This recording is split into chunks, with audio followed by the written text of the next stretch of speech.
Hello and welcome to the Lyman Lipke Guitarcast. I'm your host, Lyman Lipke. And for you video folks, you might notice something a little bit different going on here. Those are notes that are reachable on the guitar, but these are not. I've got my bass with me today. It is a bass guitar, so I feel like it still stands. It is still a Guitarcast, maybe. But let's get the housekeeping junk out of the way. Join my secret clubhouse as I fumble with my ears. Link is in the description. All I need is your email, and you get some free stuff. You get some free tab. First episode, first edition is coming out relatively soon, and it's 100% free. You're going to get tabs and exercises and all sorts of cool little goodies. And deals. Deals on stuff. Slots open for lessons, as always. Share these episodes with your friends. And make sure to, listen to the end. Give me that watch time. Or listen time. Anything else for housekeeping? I don't think so. So before we get into the bass stuff, it has been a day. I've had a little bit of a bottleneck in my workflow, being that I had a bunch of podcasts that needed to be clipped and that were taking up space on my computer. My computer is a dinosaur. It's almost 10 years old. It's got a 128 gigabyte hard drive, which is, that's not a lot for video stuff. So I could not record this episode until I chopped up the old podcasts and had the clips, so I could delete the full episodes that were taking up 15 gigabytes. So, I suppose I could have stored them on the cloud, filmed the episode, but then I'd be even further behind on my cutting. So I'm recording this exactly 2 hours after, the podcast usually drops on Mondays. But it'll be out before Tuesday. So that's good. Tuesday Pacific time. They go out at 7 p.m. Pacific. I guess that would make it 10 Eastern. I've been playing again, gigging. I have not been gigging much over the past year or so, but that's changing. I'm gonna be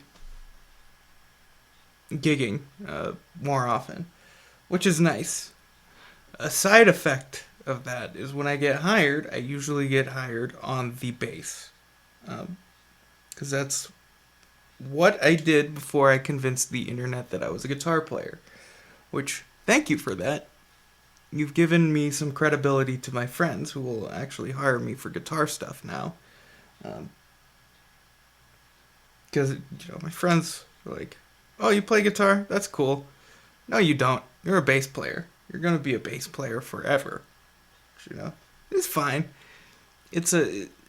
The guitar market is a saturated market if you're trying to work. You get a lot more work as a bass player. But the fact that I was able to, make some videos on the internet that with my guitar that people found amusing or instructive, that gave my guitar some credibility to my friends. And to reach, over a quarter of a million of you before my friends took my guitar playing seriously. But whatever, I'm happy it's all worked out. But I'm glad to be, going back to my roots, pun intended, and playing more bass. I felt like my skills had atrophied a little bit, but they come back quick, especially if you start practicing. So I thought I'd share some just general bass knowledge and general bass ideas, specifically for the guitar player. And, a couple things here for the bass player as well. But if you want to have fun, play the guitar. If you want to work, play the bass. We're gonna just start it off with some bass player jokes. Have you ever heard of the bass player that was so bad somebody noticed? You ever? Why did the bass player? Scratch that. Why did the bass student miss his third lesson? He had a gig. There are only 2 criteria you need to meet to be a working bass player. 1, own a bass. 2, own a car. You'll be working in no time. Alright, all out of the way. But there's a little bit of truth to all that. Like the bass player missing his third lesson joke. There's a little bit more to that. Like his first lesson, he learned the first 4 notes on the E string. The second lesson, learned his first 4 notes on the D string. By the time his third lesson rolled around, he had a gig.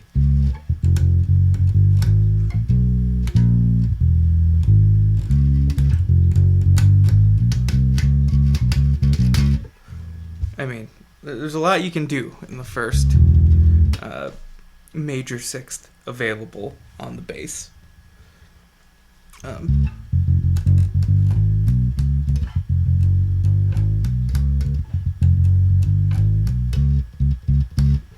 So, quick ideas for guitar players who picked up a bass but haven't put any serious time into it. You may be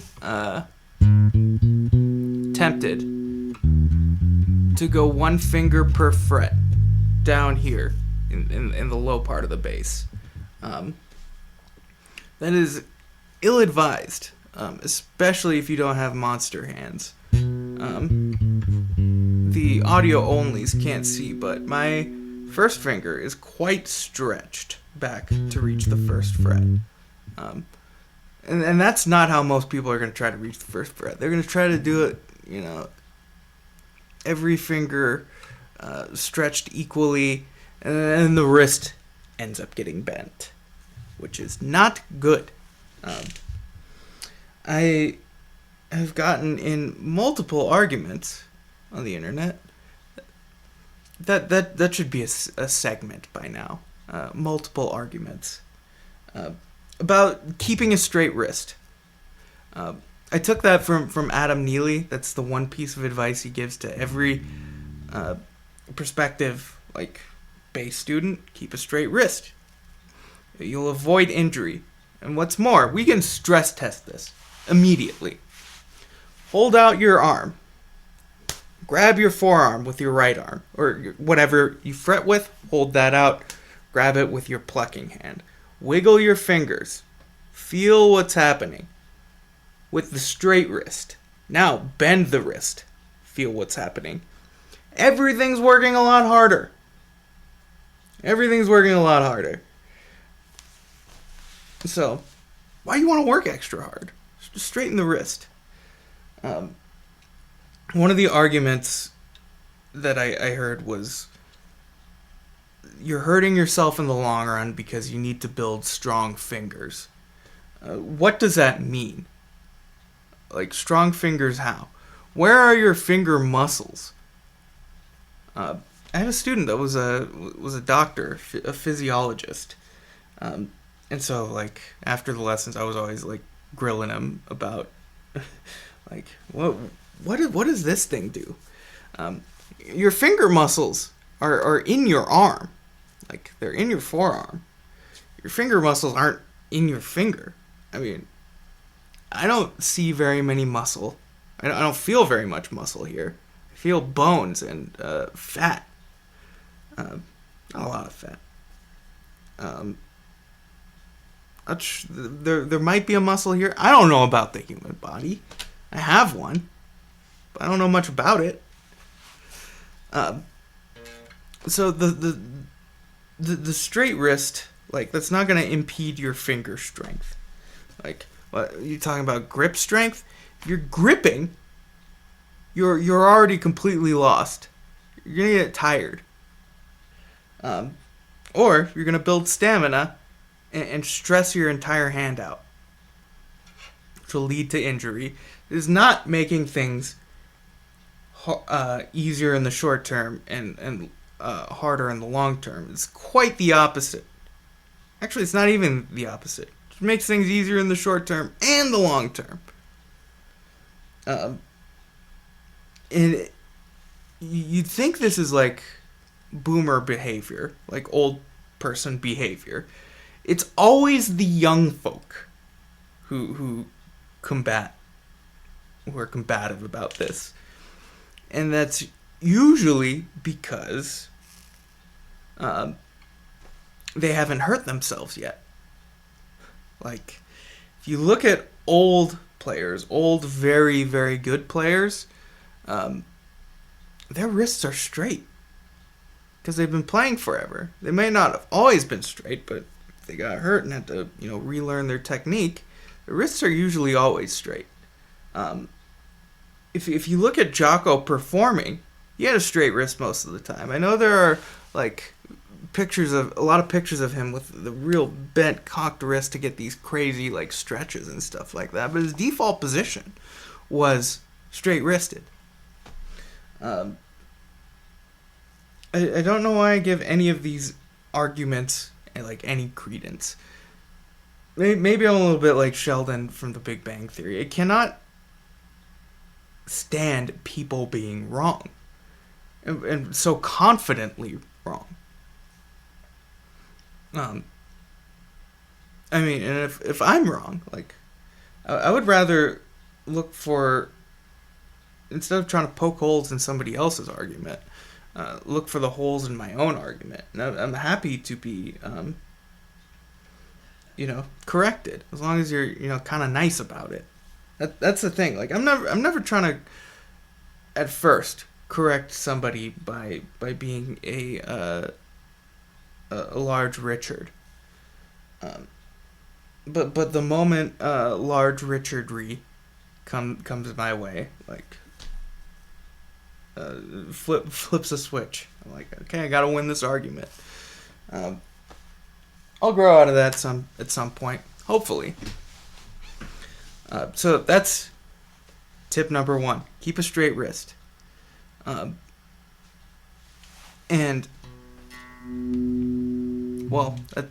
part of tip number 1. We haven't even gotten that far. So, the 1 finger per fret thing. Before I played a lot of bass guitar, I played a lot of upright bass. Upright player. And on the upright, in the first position, like the first 3 quote-unquote frets, they teach you to finger 1, 2, 1, 2, and your 3rd and 4th fingers together act as a unit. So that's pretty much my default. My 4 fingers span 3 frets. I feel more comfortable. I feel like pretty comfortable. 1 finger per fret with my first finger at the 5th fret. But if I'm playing like octaves, I'm still gonna go to that 4 fingers 3 frets approach. I probably wouldn't change until I reach the 10th fret with my first finger. And that's only if I'm grabbing this particular minor 3rd. I'm much more likely to play 2 and 4.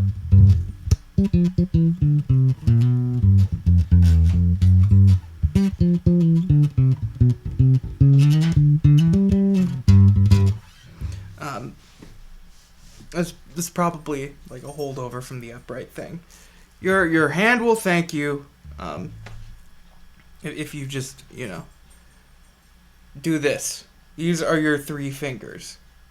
You don't have 4 fingers anymore in this range of the bass. You have 3. These 2 act together as a unit. I believe they're like kind of connected by a tendon. And sometimes I will reach for the 4 finger per fret, but that is never my default, and I treat it as an extension.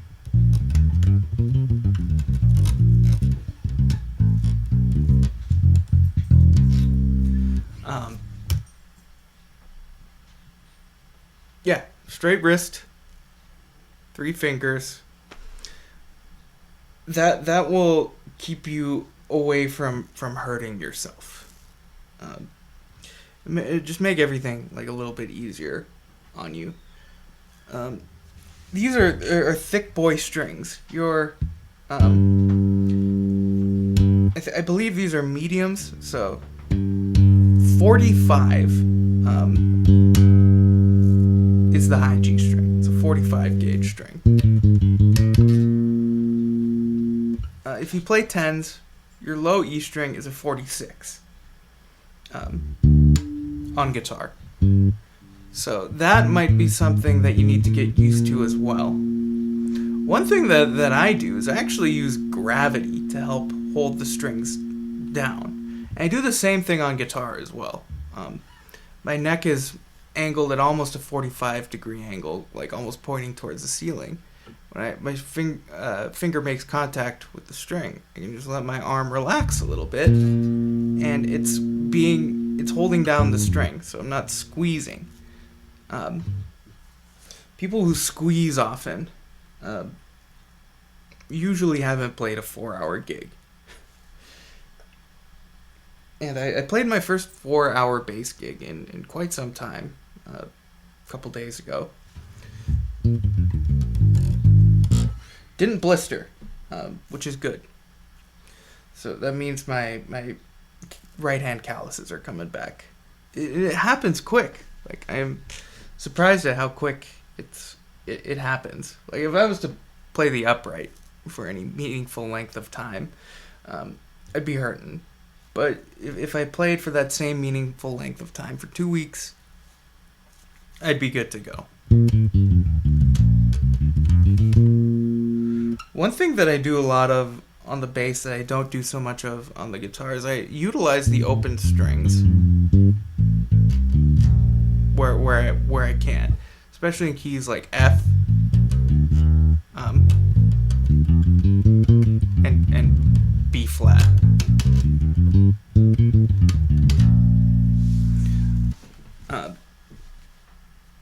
Don't utilize too much of the open strings for single note lines on the guitar in that range. Another holdover from the upright.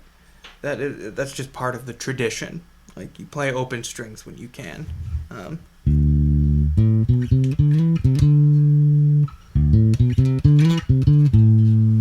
Generally, you want the most amount of string to vibrate on the upright that you can get to vibrate. So you've got this A on the second quote-unquote fret on the upright. You've also got it at the 7th fret of the D string and the 12th fret of the A string. Same fundamental frequency. That fundamental is more pronounced. Either that or there's less high frequency information. The less string that's vibrating. So the shorter the length of the string is. So at the 12th fret of the A string, exactly half of the nut to bridge area is vibrating. That's half the length of the string. So less high frequency information, more pronounced fundamental.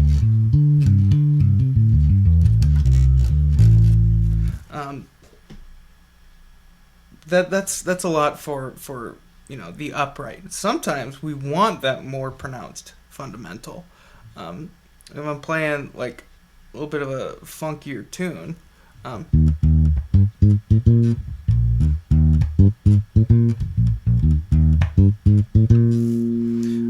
sometimes I don't want that brighter sound. playing it on the A and D string rather than the D and G. Could be nice. Maybe even at the 11th fret of the E string.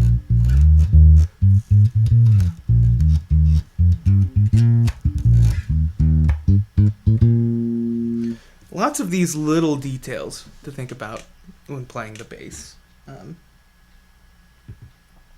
you have more room to think about those sort of things. Because if you're trying to think about your next cool lick to play, like you're already completely lost. Like I said, have you ever heard of the bass player so bad somebody noticed? The grain of truth there is a good bass player often goes unnoticed, but is never not felt. Unless you're listening to Metallica post Cliff Burton, which mixed them way down.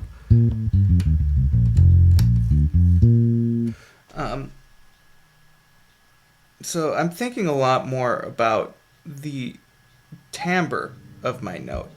I'm thinking a lot more about the cutoff of my note. I want absolute control of the cutoff of my note. So let me loop something up real quick, like a drum beat on the bass, and that's where slap bass comes from. Somebody had a trio gig with their mom, and they didn't want to pay a drummer anymore, so the bass player learned how to sort of play drums on his bass.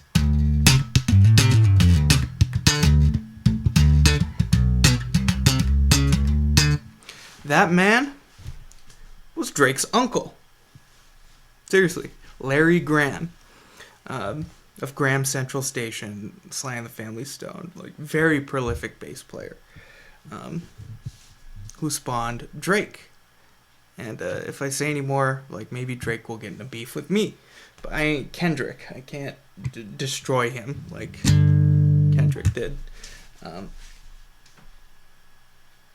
So loop up a little bit of a drum beat.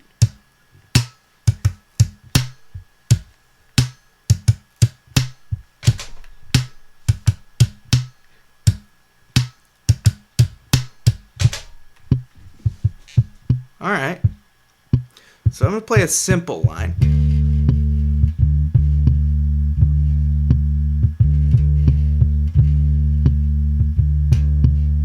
I can change how those, it's just one note, that's a D. I can change drastically how it feels by cutting the note off at certain times.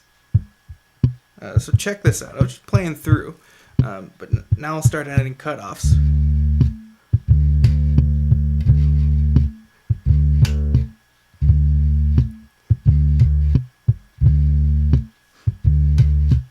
That's kind of cool. What I'm doing there is I'm letting the snare breathe. When the snare hits, that's like my trigger to cut off.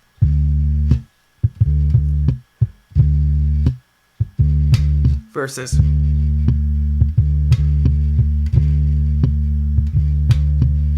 I don't have to cut off with the snare though. Always. Like I could cut off on 2, 3, 4. The snare's hitting on 2. I could cut off on the end of 2. 1, 2.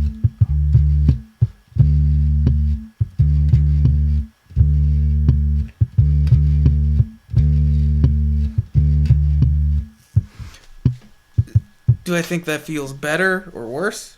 I think it just feels different. Maybe the song demands that. And that's another big tip with the bass. Play what the song demands, not what you think is going to be cool. A lot of times, like, and they meme this, like, why don't you just play root notes? A lot of times you should play root notes, especially on downbeats. So we'll think of this as just like a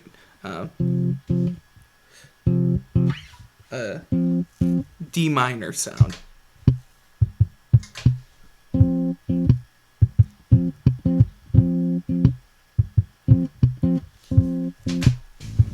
I can play, like, obviously, the root of D minor.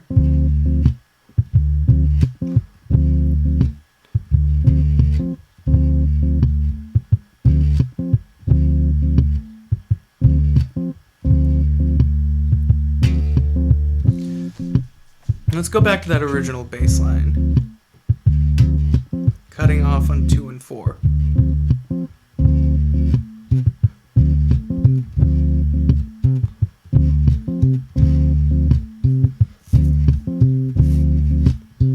That's just the root in the 7th. I was putting the 7th where I had space. And is that spot the best spot? Maybe, maybe not. I'm listening to what the song demands.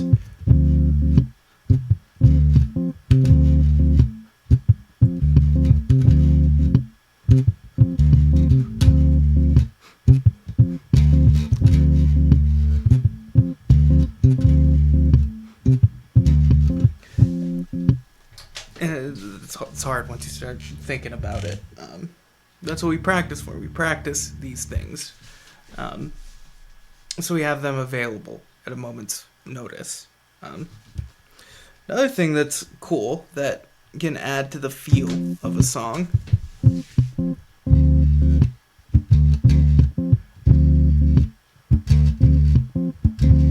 ghost notes. So I'm putting a ghost note on the and right before, on the and of 1 and the and of 3, or the and of 2 and the and of 4. One of those. 2.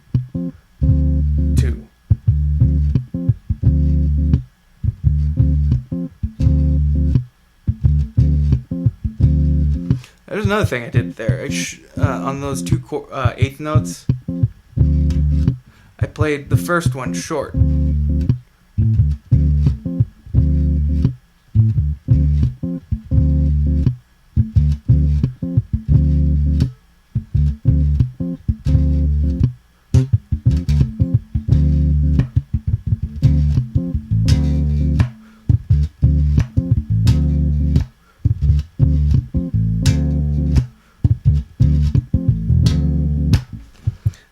That's adding like a ton of ghost notes and some, connecting notes. So like in place of that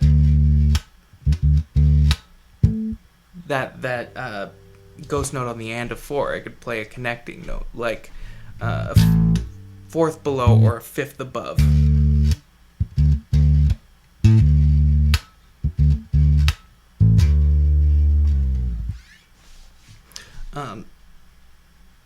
Which is, what does the song demand? And it's also a great way to sort of mark certain sections, especially of like 1-chord songs. So if this was like an 8-bar phrase, 2, 3, 4.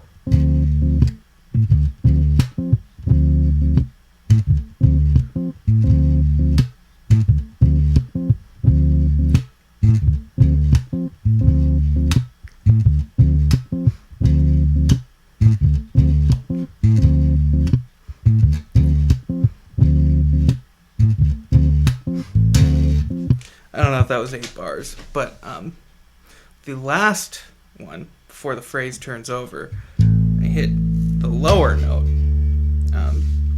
That's how you can cue the band.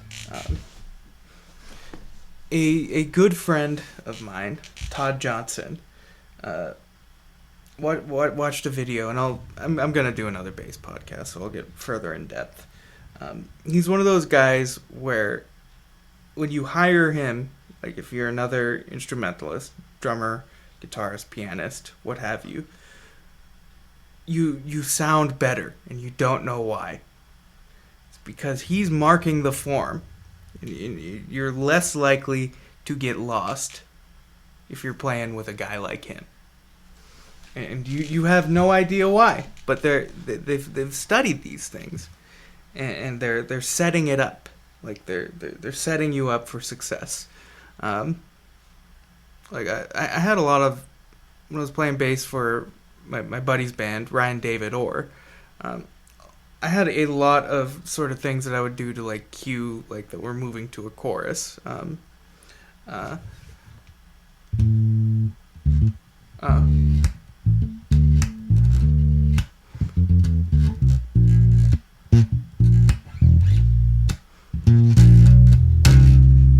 so that was a new section. So I'd do something like that maybe, or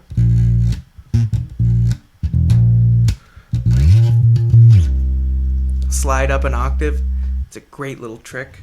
And a few times, like, I would just absent-mindedly jam in. And I put a slide, the slide that I usually play that cues the new section, a time or two early. And then the drummer, good friend of mine, Milo, would go into that section a little early. That was totally my bad. I don't know if he ever noticed that. If you listen to this podcast, hi Milo. Sorry. I think that only happened like one time with you. And it wasn't on that song. But I don't know if he realized it was because I played the thing that I usually play to cue early. And that's happened with many a drummer. So if you're playing bass, you have a lot of power. Like, you don't let anybody tell you otherwise. You drive the bus of the band. You should be setting the tempo. That's another thing. Like, if you're gonna pick up the bass, get your rhythm game strong. Be able to play on all the eighth notes in a bar, and cut off on all the eighth notes in a bar. And once you can do that for 16th notes. Make sure they start and stop when they're supposed to. You can make a band sound great, make it groove hard, and you can hold it together.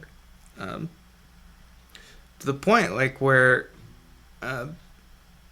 you have to be willing to be an unsung hero. I've been fortunate where a lot of people have been real kind and grateful for what I do on the bass, like holding it together. I've been in a lot of situations like, why'd we hire this guy? Just playing boring stuff. Hire somebody else. And they you don't know what you got till it's gone. Not to say that I'm some sort of like, prize, but I do my best to serve the band. When I pick up this instrument, I am no longer a soloist. I'm just trying to make the entire group better, however I can, and play what the song demands. So that's we've gone to the shorter format. So that's it for today. Lessons available. Subscribe on YouTube. Follow on Spotify. Secret Clubhouse. Sign up. Link in the description. Absolutely free. All I need is your email. And I'm probably after I edit this episode, I'm just gonna record another one, so this doesn't happen again. I have like a couple emergency ones in the bank. Maybe this will go out next week after. I don't know. I'm also trying to get guests here, so that'll be cool. But thanks again for listening and or watching the Lyman Lipke Guitarcast this week. This is Bass Guitarcast. But I will be back on Thursday to answer some of your questions. And if you need anything from me, just let me know. Bye.